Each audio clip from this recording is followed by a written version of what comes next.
Bonjour, monsieur. My name is Joseph Warren, and today I'm going to be telling you how to keep your audience hanging on your every word when public speaking. This is a continuation of a series that I'm doing on how to keep your audiences engaged while you're speaking. If you want to see the last video in this series where I gave 2 other tips, check out the video above.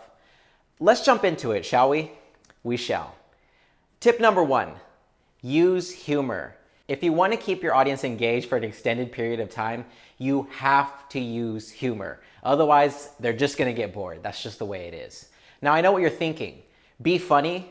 It sounds a lot easier said than done. Well, it's something that can be learned. It's actually a trait that can be learned. No baby comes out of the womb and is just automatically funny and goes up on stage and just starts doing stand-up comedy. You never hear baby comedians going, "What's the deal with umbilical cords?" It just doesn't happen because humor is something that we learn. So what is humor? What makes something funny?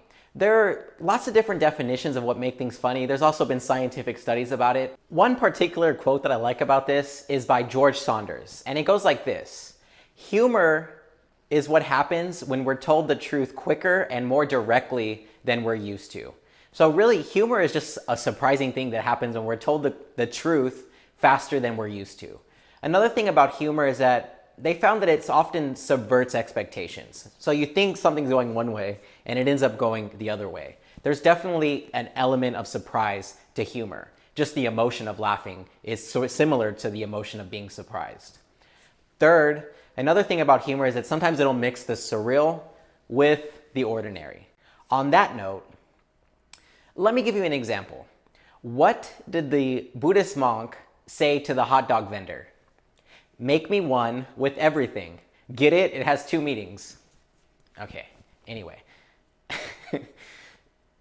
How can you start injecting more humor into your speeches? Well, one of the best ways I can think of is to actually go watch stand-up comedians on stage.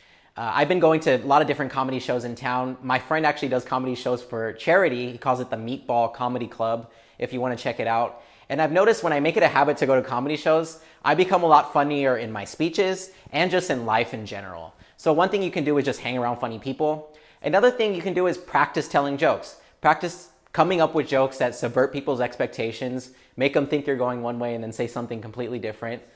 Practice telling jokes that, you just look up, but just practice the timing and how you're saying them. And also practice telling people the truth quicker than they're used to. And you'll find that a lot of times their surprise will turn into laughter. And you'll find yourself being funny, almost as if you were raised on a funny farm. All right. Anyways, number 2, authenticity. Be yourself. There's no one in the world who's like you. You have a completely unique life. Even if you're a twin, even if you're one of a triplets, quadruplets, it doesn't matter. There is no one in the world who has the exact same experiences and exact same life as you. So it's interesting when people are being themselves rather than trying to be like someone else or just trying to be like some perfect robot that does not make mistakes. Don't do that. Instead, just be yourself. People can tell when you're passionate about what you're talking about. This brings me back to when I was in school. Sometimes we would have teachers and it was just obvious they were only there to collect a paycheck. They didn't actually care about the topic. They didn't care about teaching children. They would just put on a movie and it was just so obvious they had no passion for what they were doing, which is kind of sad if you think about it. But there were some teachers who I talked about humor early, who would inject humor. They would do their absolute best. And you could tell they were passionate and they deep down believed that it was important that they teach kids their subject. I'm thinking about a history teacher that I had way back in, I believe it was either high school or middle school. And he just made it so engaging because you could tell that he cared. Passion. Talk about things that you care about and that you're passionate about. I care about public speaking. That's why I'm talking about it. If I was up here and I was talking about collecting baseball cards, it wouldn't be so interesting because I don't care about collecting baseball cards, even though you might be able to make some money on that. So maybe we'll talk about it on Financial Friday. Another way that you can practice authenticity in your speaking is by being vulnerable. Vulnerability is huge. It's so key. The reason it's so important is because it really draws people in. You draw people in with your stories and times you made a mistake. It sticks in their mind. Another thing is that it builds trust with your audience when you're vulnerable. It makes you more likable And I'm not saying it builds trust to say be vulnerable as a tactic so that your audience will trust you, and then you got them. You got them right there, hook, line, and sinker.